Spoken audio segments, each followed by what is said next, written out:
আসসালামু আলাইকুম dear student, সবাইকে স্বাগত জানাচ্ছি নূর ভাইয়ের ইজিপিজি ক্লাসে। আজকের এই ক্লাসে আমরা তোমাদের রসায়ন বইয়ের প্রথম অধ্যায়ের সুন্দর একটা টপিক রসায়নের পরিচিতি, এই টপিকটা নিয়ে আলোচনা করব। তো আমরা এই ভিডিওটার মধ্যে দিয়ে আমরা রসায়নের টপিক ভিত্তিক যে ভিডিও, টাইপ ভিত্তিক যে ভিডিও, ইজিপিজি সিরিজের যে ভিডিও, সেই ভিডিওটা আমরা শ্যুট করা শুরু করলাম। তো এই ভিডিওর মধ্যে দিয়ে তোমাদের এমন একটা জার্নিতে আমরা যাচ্ছি, যেই জার্নিটা তোমাদের ইনশাল্লাহ আগামী যে কোনো সময়, যে কোনো ব্যাচ যে রিওয়ার্ডটা এই ভিডিওগুলো থেকে পাবে, ইনশাল্লাহ অনেক বেশি বেনিফিটেড হবে। সো সবাই তোমরা দোয়া করবা যাতে ভাইয়া জার্নিটা ফুলফিল খুব ভালো মতো শেষ করতে পারি, অ্যান্ড তোমাদের যাতে একদম গিফট আকারে এই সিরিজটা উপহার দিতে পারি। ঠিক আছে? সো সবাই চলো শুরু করি। প্রথমেই আমাদের রসায়নের পরিচিতি, এই টপিকটা অনেকেই পড়বা না, কিন্তু আমি যেহেতু শুরু করতেছি একদম টপিক ওয়াইজ ভিডিও, তাহলে আমি একটা টপিকেও আমি বাদ দেবো না, যাতে তোমার বেস্ট ভ্যালুটাই তুমি এই টপিক ওয়াইজ ভিডিওগুলোতে পাও। আমি সম্পূর্ণ তোমার A to Z এই ভিডিওগুলোতে কমপ্লিট করে দেবো। ঠিক আছে? অ্যান্ড তুমি সবচেয়ে মজার বিষয়, যে কোনো এসএসসি, যে কোনো ব্যাচ যদি এসএসসি পরীক্ষার 1 মাস আগেও যদি এই ভিডিওগুলো করে নিজের পারফর্মটা ধরে রাখতে পারে, ভাইয়ার প্ল্যানে আগাইতে পারে, টাইপ ভিত্তিক লেভেল ওয়াইজ ইজিপিজি সিরিজগুলো যদি কমপ্লিট করতে পারে, ইনশাল্লাহ এখান থেকে তোমার বেস্ট ভার্সন, বেস্ট আউটপুটটাও তুমি পাবা। শুধুমাত্র ভাইয়া যেভাবে বলবে সেইভাবে তোমার পরিশ্রমটা করে যাইতে হবে। ঠিক আছে? তো সবার জন্য অগ্রিম শুভকামনা রইল, ইনশাল্লাহ বেস্ট আউটপুটটাই আমরা পাবো।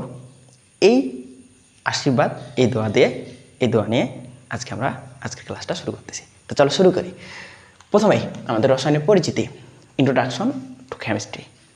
আচ্ছা, রসায়নের পরিচিতি বলতে আসলে কী বোঝায়? রসায়ন বলতে আমাদের জাস্ট মাথায় যে জিনিসগুলো থাকে, আমরা যদি একদম কঠিন করে চিন্তা করি, তাহলে রসায়নকে আমরা জাস্ট 2টা পার্টে ভাগ করি।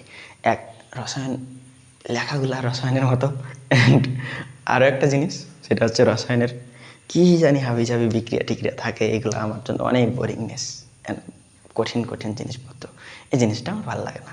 তো রসায়ন জিনিসটা শুনলে এই জিনিসটা প্রথমেই মাথায় আসে যে অনেক বেশি বিক্রিয়া অ্যান্ড কঠিন একটা সাবজেক্ট। তো ভাইয়া তোমাকে আমি কথা দিচ্ছি যে আজকে এই যে টপিক ওয়াইজ ভিডিওটা শুরু হলো, ইনশাল্লাহ এই ভিডিওগুলোর মাধ্যমে তোমার রসায়নকে সবচেয়ে বেশি সহজ এবং ইজিপিজি মনে হবে, এবং সবচেয়ে বেশি আউটপুট তুমি জাস্ট ভাইয়ের কথা শুনলেই তুমি পাবা। ঠিক আছে? তো ইনশাল্লাহ চলো প্রথমেই রসায়নের পরিচিতি বলতে কী বোঝায়? রসায়নের পরিচিতি বলতে আমাদের আদিম যুগে যখন আমরা ছিলাম, আমাদের ধরো ঘর বাড়ি ছিল না, গাছের বাকল পরে মানুষ থাকতো, কাঁচা মাংস, পোড়া মাংস এগুলো খেটে বাঁচত। তো এই যে একটা যুগ, এটা হচ্ছে প্রাগৈতিহাসিক যুগ, যেটাকে প্রাগৈতিহাসিক যুগ বলে। তো এই যুগটাই মানুষ আসলে বুঝতো না যে কোনটা রসায়ন, কোনটা কি, কোনটা ফিজিক্স, কোনটা কেমিস্ট্রি, কোনটা বায়োলজি, এই জিনিসগুলো বুঝতো না। তো তখন থেকে আসলে রসায়নের উৎপত্তি, তার আগে থেকেই পদার্থের যখন থেকে গঠন শুরু হয়েছে, তখন থেকেই মূলত রসায়নের উৎপত্তি হয়ে গেছে, কিন্তু মানুষের বুঝতে অনেক বেশি সময় লেগে গেছে। তো রসায়নের যখন উৎপত্তি হলো, মানুষ তখন রসায়নকে জাজ করা শুরু করলো যে রসায়ন জিনিসটা কি। তো আমরা রসায়নকে বুঝতে হলে প্রথমত আমাদের যে জিনিসটা বুঝতে হবে, সেটা হচ্ছে বিজ্ঞান জিনিসটা কি। যেহেতু বিজ্ঞানের একটা অংশ রসায়ন, সায়েন্সের একটা সাবজেক্ট, আমরা গর্ব করে বলতে পারি, তাহলে এইটা আমাদের আগে বুঝতে হবে যে বিজ্ঞান জিনিসটা কি। বিজ্ঞান হচ্ছে আমাদের পরীক্ষা নিরীক্ষা, যুক্তি ও বিশ্লেষণের মাধ্যমে যে অর্জিত জ্ঞান, সেটাই হচ্ছে আমাদের বিজ্ঞান। এখন তোমাকে আমি জাস্ট বাস্তবের সাথে, রিয়ালিটির সাথে কিছু জিনিস দেখাই। তুমি জাস্ট এই যে আমার হাতের মার্কারটা ফলো করো। এই মার্কারটাকে যদি আমি বলে দিই যে এটা একটা কঠিন পদার্থ, এটা তুমি যদি আমাকে অনেস্টলি বিশ্বাস করো তাহলে তুমি মেনে নিবা। কিন্তু তুমি যখন একটা বিজ্ঞানের স্টুডেন্ট, তখন তুমি চিন্তা করবা এইভাবে যে ভাইয়া বললো এটা কঠিন পদার্থ, তাহলে কঠিন পদার্থ মানে এর অবশ্যই নির্দিষ্ট একটা ভর আছে, এর জায়গা দখল করতে পারে, এর আন্তঃআণবিক আকর্ষণ শক্তি অনেক বেশি, একে তাপ দিলে, একটু বেশি পরিমাণে তাপ দিলে তারপরে তরলে পরিণত হবে, এই চান এভরিথিং, কঠিন পদার্থের যে ধর্মগুলো থাকে। সো এইগুলো তোমার মনে হবে। তো এই যে তোমার মনে হচ্ছে ইনস্ট্যান্ট মনে হচ্ছে, এটা তুমি পরীক্ষা নিরীক্ষা করে ফেলতেছো। ঠিক আছে? তো এই জিনিসটা তোমার যে চিন্তা করলা, এই যে অবজারভেশন হইলো, এটা হচ্ছে তোমার চিন্তা করা হয়ে গেছে। তো চিন্তা করার পর তুমি কি করবা? যুক্তি এবং বিশ্লেষণের মাধ্যমে বলবা যে এটা আসলেই একটা কঠিন পদার্থ। কেন? এটা অণু দিয়ে গঠিত, অ্যান্ড এটা জায়গা দখল করে, এটার হচ্ছে আন্তঃআণবিক শক্তি অনেক বেশি, এর হচ্ছে ভর আছে, আকার আছে, আয়তন আছে। তো এইগুলো হচ্ছে কঠিন পদার্থের যেহেতু বৈশিষ্ট্য, তাহলে এইগুলা থাকলেই আমি বলবো এটাকে একটা কঠিন পদার্থ, তাই না? তাহলে এইগুলার যেহেতু সবগুলাই আছে, তার মানে এটা একটা কঠিন পদার্থ। ঠিক আছে? তাহলে এই যে তুমি বিজ্ঞানকে জাজ করতে পারতেছো একটা রিয়েলিটির সাথে, সো এই যে এভরিথিংয়ের সাথে তুমি রিয়েলিটির সাথে মিলাইতে পারবা বিজ্ঞানকে। তো এইটাই হচ্ছে আমাদের মূলত বিজ্ঞান। ঠিক আছে? এখন বিজ্ঞানের একটা অনেক বড় শাখা এবং প্রাচীনতম প্রধানতম শাখা হচ্ছে রসায়ন বিজ্ঞান। তো এই রসায়নটাই হচ্ছে আমাদের জানতে হবে আজকে, যে রসায়নের পরিচিতিটা কি। তো আধুনিক সংজ্ঞা অনুযায়ী রসায়নকে আমরা যেভাবে বলতে পারি, আধুনিক সংজ্ঞা বা আমাদের হচ্ছে বিজ্ঞানের ভাষায় যেটা বলবো আর কি, যে বিজ্ঞানের যে শাখায় পদার্থের গঠন, ধর্ম এবং পারস্পরিক রূপান্তর নিয়ে আলোচনা করা হবে যে বিজ্ঞানের মাধ্যমে, সেটা হচ্ছে আমাদের রসায়ন বিজ্ঞান। তো কোনো কিছু মাথায় ঢোকেনি, তাই না? তো আমি জাস্ট বলি, দেখো পদার্থের গঠন বলতে একটা পদার্থ কি কি দিয়ে গঠিত তোমরা একটু পরেই জানতে পারবা। যে পদার্থ আসলে ক্ষুদ্রতম কণিকা, 3টা কণিকা দ্বারা গঠিত। এক হচ্ছে ইলেকট্রন, প্রোটন আর হচ্ছে নিউট্রন, এগুলা দিয়ে পদার্থ গঠিত। তো এই যে তুমি জানতে পারতেছো, এটা কোথায় জানতে পারবা? রসায়ন বিজ্ঞানে জানতে পারবা। তাহলে এটা হচ্ছে কি রসায়নের পদার্থের গঠন সম্পর্কে জানলা। এর ধর্ম, এটা কি আসলে তরল, কঠিন নাকি বায়বীয় নাকি কোন পদার্থ, এই যে ধর্মটা, এই ধর্ম নিয়ে তুমি যে বিজ্ঞানে জানতে পারবা সেটা হচ্ছে তোমার রসায়ন বিজ্ঞান। এরপরে কি পারস্পরিক রূপান্তর। জাস্ট তোমাকে আমি একটা বিক্রিয়া দেখাই, প্রথমেই একটা বিক্রিয়া দেখাই, ভয় পেও না, ঠিক আছে? এটা তো জাস্ট একটা টপিক শুরু হয়েছে, এই টপিকে তোমার কিচ্ছু হবে না। তাহলে এখান থেকে দেখো, আমি তোমাকে জাস্ট বললাম একটা HCl, একটা হচ্ছে অ্যাসিড, প্লাস হচ্ছে একটা হচ্ছে OH, এটা হচ্ছে সোডিয়াম হাইড্রোক্সাইড, একটা ক্ষার। তাহলে দেখো এখান থেকে তোমার সোডিয়াম হাইড্রোক্সাইড আর HCl মিলে তৈরি করবে ভাইয়া সোডিয়াম ক্লোরাইড প্লাস হচ্ছে H2O, লবণ প্লাস পানি। তাহলে দেখো ছিল কি, ছিল অ্যাসিড, ক্ষার, হয়ে গেছে লবণ, পানি। তাহলে দেখো পারস্পরিক রূপান্তর হচ্ছে। তো এটা ছিল বিক্রিয়ক থেকে উৎপাদে পরিণত হয়েছে। এত কিছু যদি না ঢুকে মাথায়, জাস্ট এইটা অন্তত বিলিভ করো ভাইয়াকে যে পারস্পরিক রূপান্তর হইতেছে। দেখো অ্যাসিড ছিল, ক্ষার ছিল, এখান থেকে লবণ হয়েছে, পানি হয়েছে, ঠিক আছে? তো এটা একটা পারস্পরিক রূপান্তর। তো এই যে জিনিসপত্রগুলো তুমি যেখানে জানতে পারবা, সেটা হচ্ছে তোমার রসায়ন, সেটাই রসায়ন, ঠিক আছে? তো এই বইয়ের তোমাদের প্রথমেই যে বইয়ের যে জ্ঞানটা শুরু করবা, রসায়নের যে টপিকটা তোমরা শুরু করবা, এই টপিকের প্রথমেই যে কিছু আলোচনা আছে, এই যে আলোচনাগুলো নিয়েই মূলত আজকের এই টপিকের ক্লাসটা, এই ক্লাসটা আমরা এ পর্যন্তই সীমাবদ্ধ রাখবো, দেন হচ্ছে আমরা শেষ করব, ঠিক আছে? তো চলো দেখি কী কী আলোচনা আছে।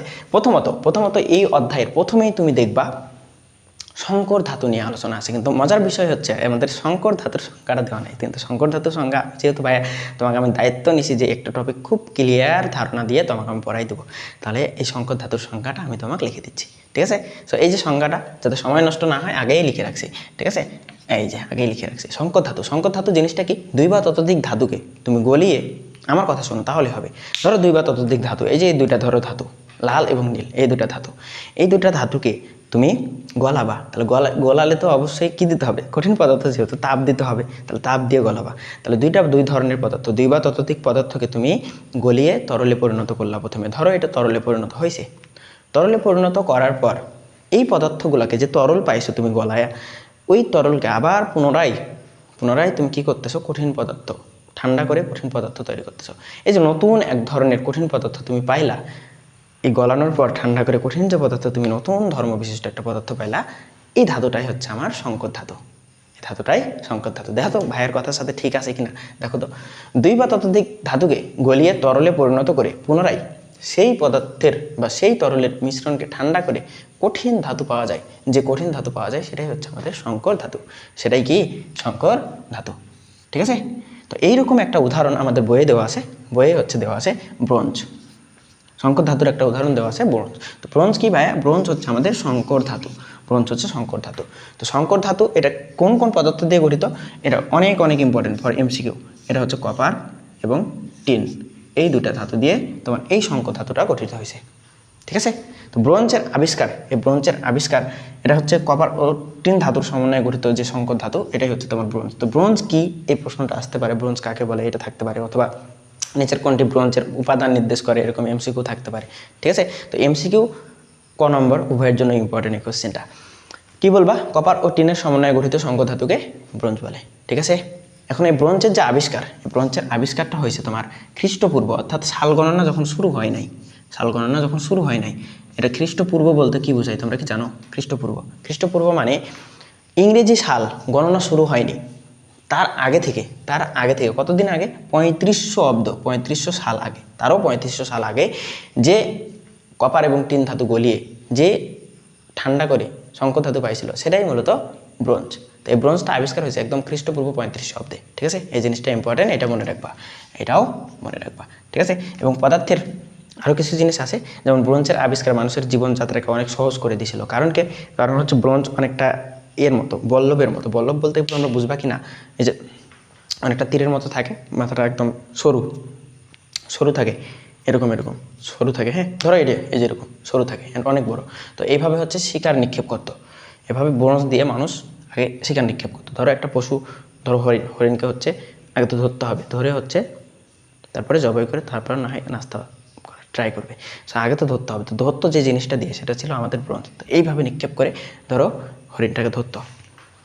ঠিক আছে, হরিণটাকে ধরে তারপরে তখন খাবার ব্যবস্থা করতো আর কি। সো এই যে মানুষের জীবনযাত্রা সহজ করছে, এটা অনেক ক্ষেত্রে চাষাবাদের ক্ষেত্রে ইউজ হয়েছে, অনেক ক্ষেত্রে তোমার শিকারের ক্ষেত্রে ইউজ হয়েছে, যে কোনো ক্ষেত্রে তোমরা বই পড়লে বুঝবা। ঠিক আছে, সো এই জায়গাগুলো পড়বা। এরপরে আমাদের যে আলোচনাটা আছে এই টপিকে, সেটা হচ্ছে আমাদের পদার্থের সবচেয়ে ক্ষুদ্রতম কণা, পদার্থের কণিকা। পদার্থের সবচেয়ে ক্ষুদ্রতম কণা হচ্ছে আমাদের পরমাণু। এই পরমাণুকে বলা হয় আমাদের অ্যাটম। পরমাণুকে বলা হয় অ্যাটম, এবং এই অ্যাটম নামটা দিয়েছেন একজন বিখ্যাত বিজ্ঞানী, তার নাম হচ্ছে বিজ্ঞানী ডেমোক্রিটাস। এটা লিখি নাই, বিজ্ঞানী ডেমোক্রিটাস।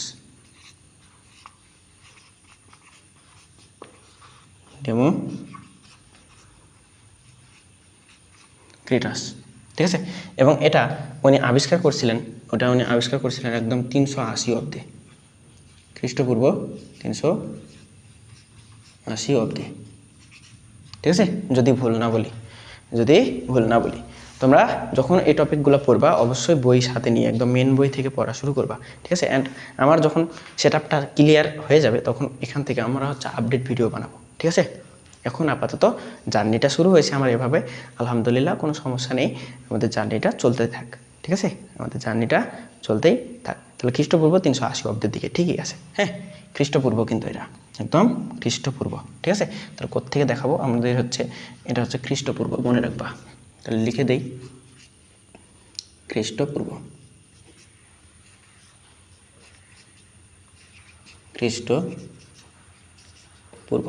ঠিক আছে, তাহলে বিজ্ঞানী ডেমোক্রিটাস পরমাণু শব্দটা আবিষ্কার করেন, এবং উনি একটা নাম দেন পরমাণুকে, তিনি বলেন অ্যাটম। পরমাণুকে তিনি নাম দেন অ্যাটম, এবং এই অ্যাটম শব্দটার অর্থ হচ্ছে অবিভাজ্য।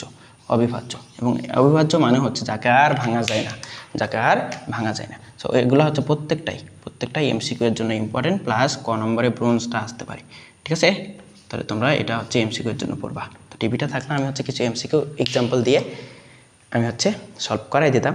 সো ব্যাড লাক, তোমরা একটু কষ্ট করে পড়ে নিও। ঠিক আছে, আপাতত যে কয়টা দিন আমাদের সব কিছু সেটআপটা কমপ্লিট না হইতেছে, ইনশাল্লাহ ততদিন পর্যন্ত চলতেই থাক, বুঝছো? ঠিক আছে, সো এই টপিকটার ক্লাস হচ্ছে এখানেই শেষ। সবাই ভালো থাকো, সুস্থ থাকো, অ্যান্ড নেক্সট কোনো টপিকের জন্য অগ্রিম শুভকামনা জানিয়ে আজকের ক্লাস শেষ করতেছি। সবাই ভালো থাকো, আল্লাহ হাফিজ।